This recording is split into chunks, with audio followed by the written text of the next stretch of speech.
This is the bloodiest and fiercest purge in the European anti-smuggling front. A transnational smuggling case has led to 3 particularly serious murders. A fierce shootout that rocked the world erupted on the streets of Paris. Countless crimes were successively exposed. The confrontation between police and criminals has never stopped. And how will this life-and-death struggle end? Let's turn back to 2 days ago. Renault was an undercover police officer fighting smuggling. To gain the trust of drug lord C, he did not hesitate to quarrel with the Spanish police and finally had to go undercover as a criminal and go to prison. On the day he was released from prison, Galaxy, the second in command of the group, personally came to pick him up. EXY not only hosted a reception for Reno, but also brought a car full of young girls as a reward. Reno accepted happily without changing his expression. Then he followed GX to the group's headquarters. It was clear that the other party had considered Reno as one of their own. He not only introduced the core members of the gang one by one, but also directly led him to meet drug lord CC, warmly welcomed Reno, declaring that he had spent a lot of effort to get him out. Then Syed, Renault, have a good rest. In 2 days, there will be a large transaction of 300 kilos of hot goods, and I need you to go with me. Reno immediately nodded in agreement, calculating in his mind how to send the message out. So after returning to his room, he borrowed the phone from his roommate, Sat. It turned out that there was a strange rule here. Anyone who entered the manor had to hand over their communication device to Satas to keep, and it would only be returned when they left. Although Sas seemed unintelligent, he was extremely loyal to C. Therefore, no matter how much Reno persuaded him, the other party still refused to agree. Helpless, Reno pretended to be angry and returned to his room. Sat had no idea that he had made preparations in advance. After confirming that no one was watching around, Reno immediately reached under the sink to search.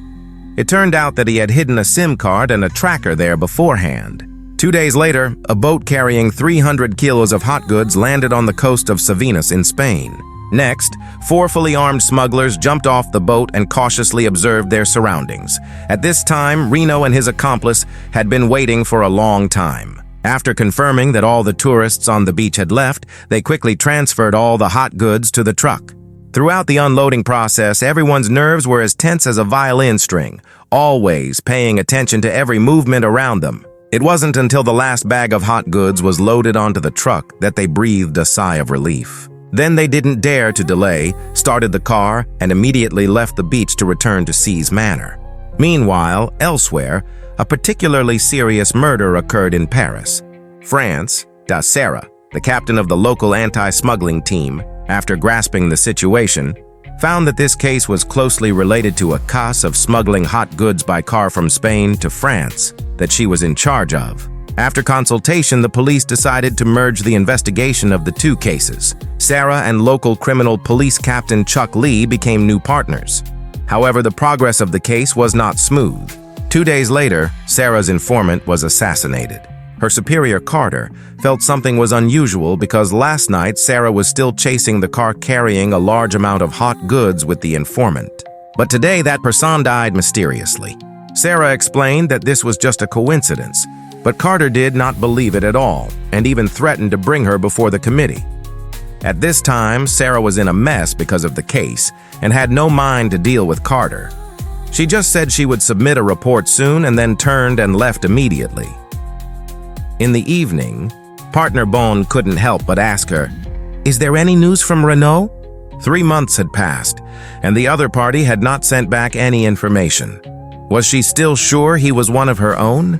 Sarah said nothing, but her attitude clearly showed that she still trusted Renault. At this time, Renault was still carefully doing his job as an undercover police officer. Very quickly, he received the latest mission. According to Guy, transport the hot goods brought back from the sea and distribute them to Paris, France, and Toulouse. After obtaining accurate information, Renault immediately used the excuse of wanting to rest to return to his room. He reached into the sink to retrieve the hidden SIM card. While Song was out of the room, he stole the guy's phone. Then he quickly composed a message and sent the intelligence. But just as he removed the SIM card and was about to leave, he found Sat standing at the door. Seeing this, Reno hurriedly left through another door, luckily avoiding exposure. On the other hand, in Paris, France, Charlie was leading the team to continue investigating the double murder case. Lucy, a member of the team, extracted surveillance camera footage from the scene. As a result, apart from a suspicious Black Sean N and 12 unidentifiable suspects, they found nothing else unusual, and even the license plate was fake. What made the special investigation team even stranger was that since the case occurred, the mother of the two victims had not appeared again. The investigation fell into a deadlock for a while. Chai couldn't ask the team members to continue tracking down the suspects and issue a nationwide arrest warrant to search for the missing mother. At the same time, in Toulouse, France, after receiving the information sent by Renault, Sarah and partner Bull immediately went to PP that night to seek help from the director of the Criminal Investigation Department, Molin. They chatted for a few words and then went straight to the point. Molin frankly stated that they currently did not have enough manpower and could not temporarily assign people to assist in this case. He suggested that Sarah should contact the Spanish police directly because the hot goods originated from there. However, Sarah seemed awkward because C had bribed the local police a long time ago. Now that officials and criminals colluded, they did not dare to alert the enemy. Moreover, compared to the criminal responsible for transportation, the anti-smuggling team wanted to catch the recipient, Neo U, even more. While Sarah was busy running around because of the car smuggling case, the Paris police discovered another body by the Seine River. After forensic examination, they speculated that the perpetrator of this case was the same person as the previous double murder case and was very likely an acquaintance of the victim, because there were no signs of struggle on the body. Charlie showed a thoughtful expression when he heard this. At this time, Lucy also brought the latest investigation results. The black car and the body disposer captured by surveillance cameras last night completely matched the murder case at the hospital, but the suspect's face was still not captured. Fortunately, Lucy used special software to locate a phone number that appeared at both crime scenes. After tracking the signal, they found that 2 days ago there was a call from Spain. Hearing this, Chuck Lee immediately thought of the hot goods smuggling case that Sarah had mentioned. It seemed that these two cases must be related.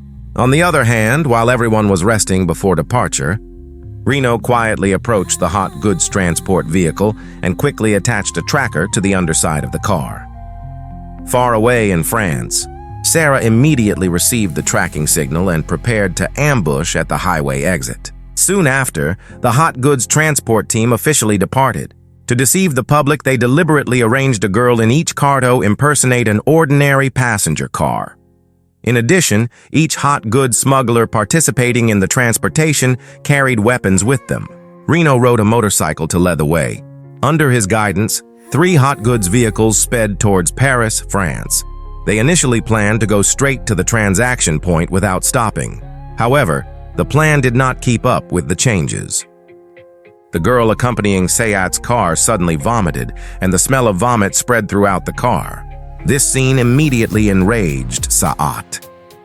He was about to get angry when he found that the girl had fallen into a state of shock.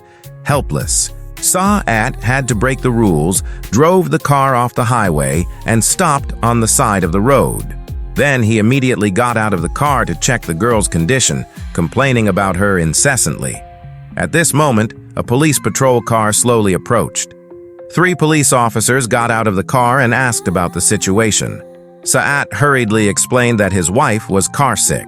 They would rest for a while and then leave, but his unconcealable tension immediately made the police realize something was wrong. All 3 placed their hands on their pistols and asked Sayat to cooperate with the investigation in a cautious tone. Realizing that he could no longer deceive them, Sa had to go all out. He used the excuse of getting his driver's license to reach into the car and pull out a gun, then pulled the trigger and shot the female police officer closest to him dead. The sudden gunshot disrupted the police ranks. The remaining 2 police officers immediately returned fire. Sa was hit by a barrage of bullets, forced to hide behind the car, not daring to show his head. Fortunately, at the critical moment, GXI appeared in time, attacked with a rifle, and killed the last police officer. Then he did not forget to get out of the car and fire another shot. However, Sat did not dare to be joyful because GXI's eyes were really too terrifying, as if he wanted to devour him alive. He hurriedly ran to the passenger seat to check the girl's condition. He found that she had been hit by a stray bullet during the melee and had stopped breathing. Ignoring the pain in Sat's eyes, Guy gestured for him to throw the girl into the grass by the roadside. Then he looked fiercely at Saat and questioned him about violating the rule of stopping in the middle of the road. Saat tried to explain, but the other party directly hit him. If it weren't for the need to complete the transaction, he would have wanted to deal with this troublemaker on the spot. With the police officer's body potentially being discovered at any time, GXI immediately canceled the original route and decided to take a secluded small road to avoid police pursuit. At the same time, Sarah, who was waiting at the highway exit, also found that the hot goods convoy had deviated from their route via the tracking system. She hurriedly got out of the car and informed her partner Bon. However, as soon as she finished speaking, another colleague brought the latest information. They received an official notification from Spain. 3 patrol police officers had been killed on the highway, and the shooter was very likely the hot goods smuggling group.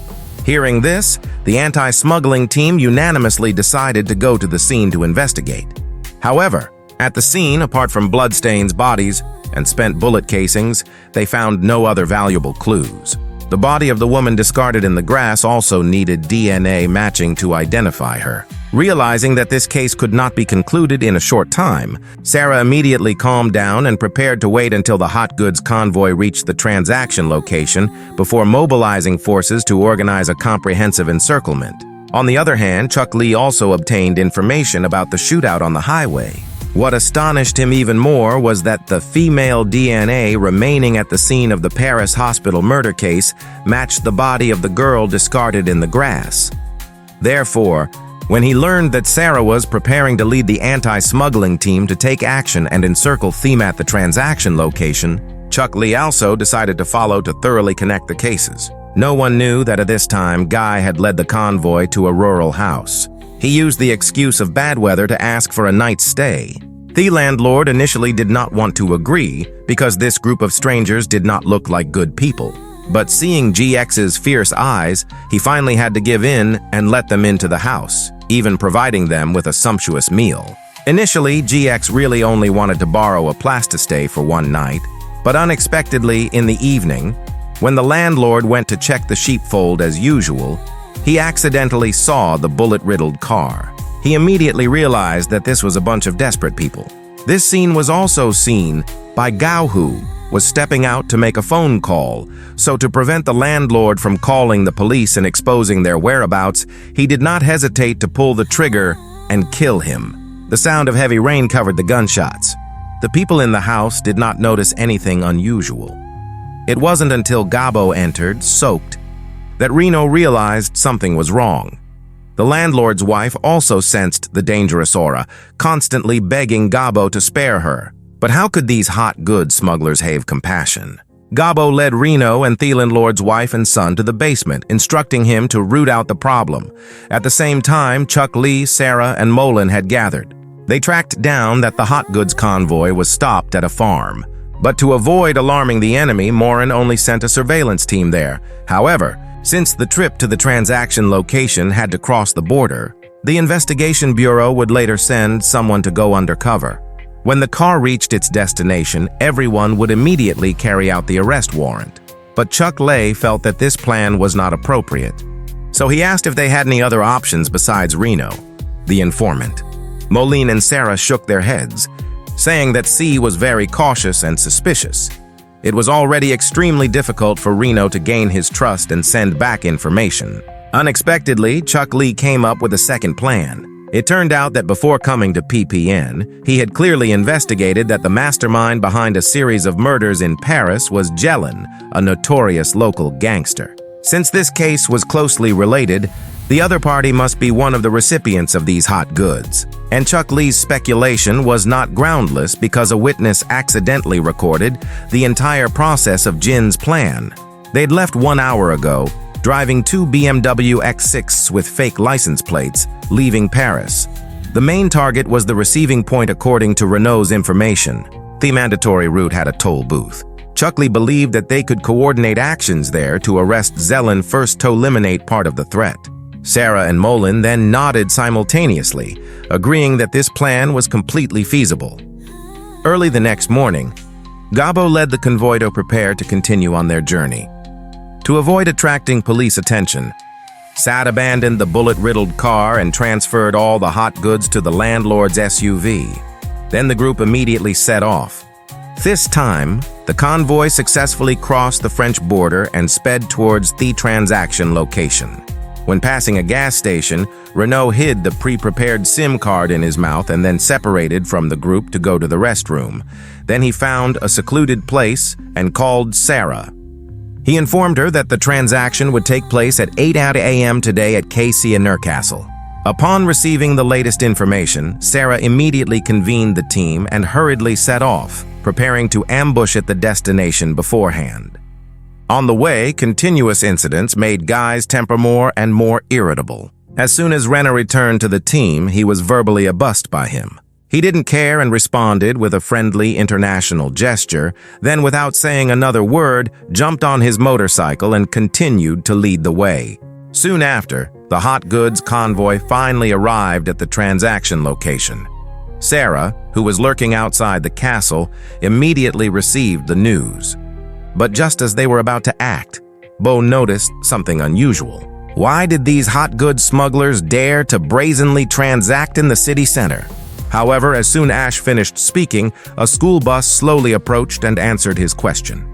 It turned out that this criminal group wanted to use students as a cover, so that even if the police suddenly appeared, they would not dare to shoot indiscriminately in the area. Indeed, although Sarah and her teammates were extremely angry, seeing the students who had just gotten off the bus, they ultimately did not dare to risk launching an attack. They could only watch as Gaxi and Nebu brazenly completed the transaction right under the nose of the police. However, Sarah had a countermeasure in advance. Seeing Galaxy's car about to leave, she immediately signaled the police in front via radio to let Renault's and Sat's cars pass first, then arranged a truck to block from a side road to cut off the tail and stop all of Galaxy's and his accomplices' cars. The next second, a large number of anti-smuggling police officers with weapons in hand swarmed in and arrested both parties to the transaction on the spot.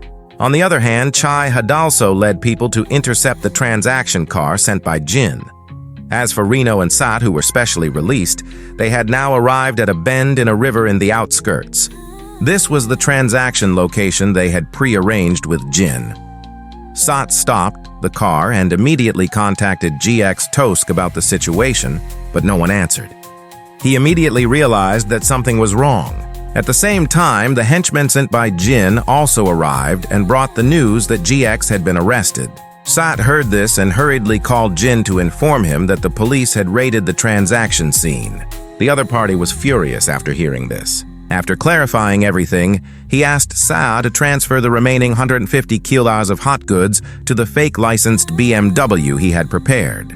Then, Zealand coldly reminded Sa that their convoy definitely had an inside man, and the most suspicious people were Reno and Ma, who had escaped with Sat.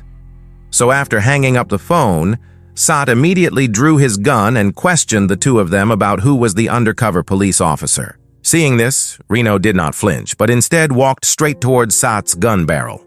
He gestured that if he really thought he was an inside man, he should just shoot. After a moment of silence, Sat finally turned his gun and shot Ma dead. He still chose to trust Reno because the two had been together the longest. However, he had no idea that the person he trusted the most was actually the real undercover police officer. At the same time, Kater, the director of the Tulis Anti-Smuggling Bureau, also arrived in Paris. He expressed his gratitude to Molin and Clay for their cooperation, then informed everyone that they had another operation tomorrow, which was to attack C's base, capture the entire vicious hot goods smuggling group, and at the same time, not let Jin go. However, because the local police had been bribed, Sarah asked Charlie if he could continue to help monitor all of Jelen's actions. Charlie naturally did not refuse. After everything was arranged, Carter prepared to escort GX and his accomplices back to Tulis for trial. But before that, to get more useful information about C, Sarah still personally interrogated GX, but unexpectedly, the other party not only refused to confess but also insulted Sarah with vulgar language. A police officer standing next to him immediately became furious and, without a word, gave him a stinging slap. Although no useful information was obtained from GX, Charlie learned from other hot goods smugglers that the double murder case at the Paris hospital was caused by C shot goods syndicate. Therefore, the next day, a fully armed special task force launched a raid on C's base. Facing the special task force breaking down the door, C's expression remained calm as usual. He had hidden a sharp dagger in his sleeve, then pretended to raise his hands in surrender. When the police approached, he suddenly attacked violently. 2 special task force members were caught off guard and fell to the ground on the spot. Not long after, all the criminals in the base were controlled, but C was not found at all. Lucy, who led the team, felt very strange and could only order everyone to search thoroughly. They had no idea that at this time C had changed into a special task force uniform and brazenly walked out of the base.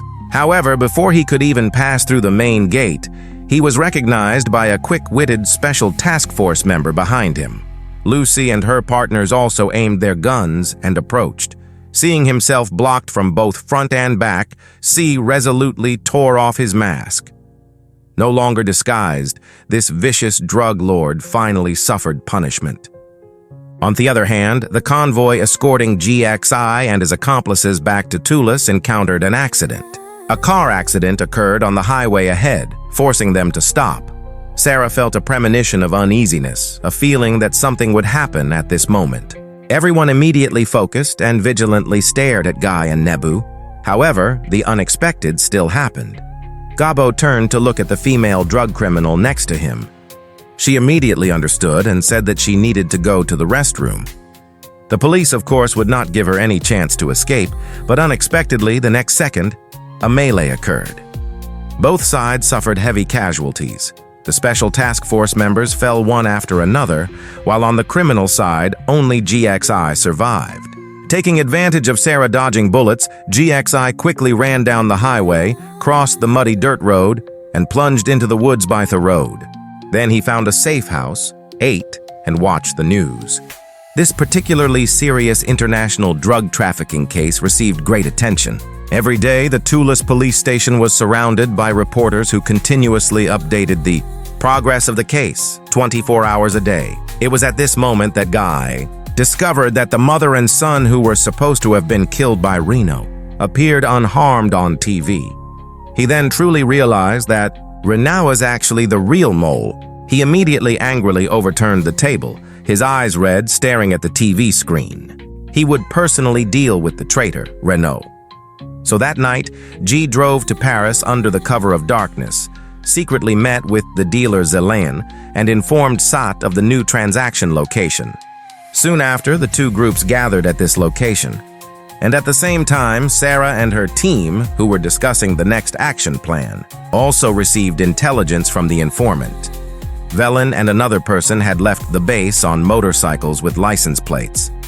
Chai heard this and immediately gathered forces to take action. On the other hand, the moment he saw Reno, Guy suddenly smiled dangerously, then without hesitation exposed his identity.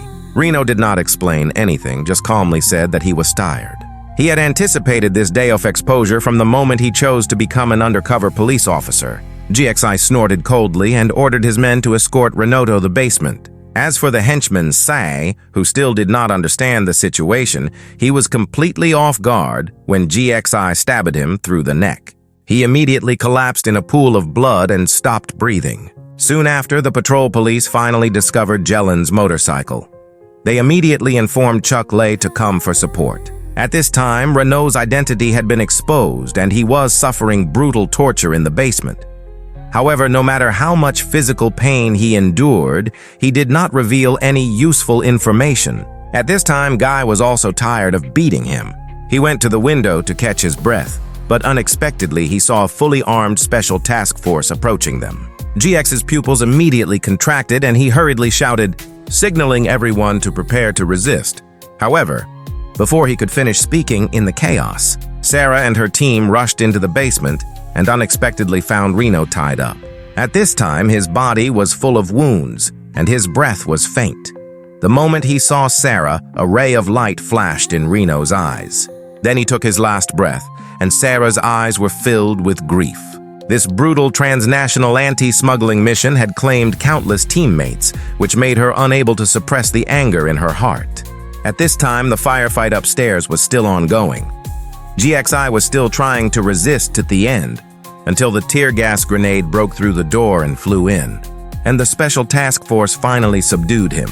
However, when he was escorted past Sarah, GXI even provocatively recounted in detail how he had tortured Reno to death. Sarah looked at this unrepentant bastard, immediately turned livid and raised her gun. But just as she was about to pull the trigger, a police officer next to her stopped her, signaling her not to let anger cloud her judgment. However, just when GX thought they had escaped, a police officer gave him a bullet. With the sound of the gunshot, this long-running anti-smuggling operation finally came to an end. This concludes the film. This film mixes elements of gunfights, close combat, and criminal suspense, showing the brutality and danger of anti-smuggling work in a realistic and gritty style. This is an excellent crime police film worth watching. The value of a film lies in its reputation, and the value of a film review lies in its feelings. Today's story ends here. Thank you for watching. What do you think of this film? Please comment below.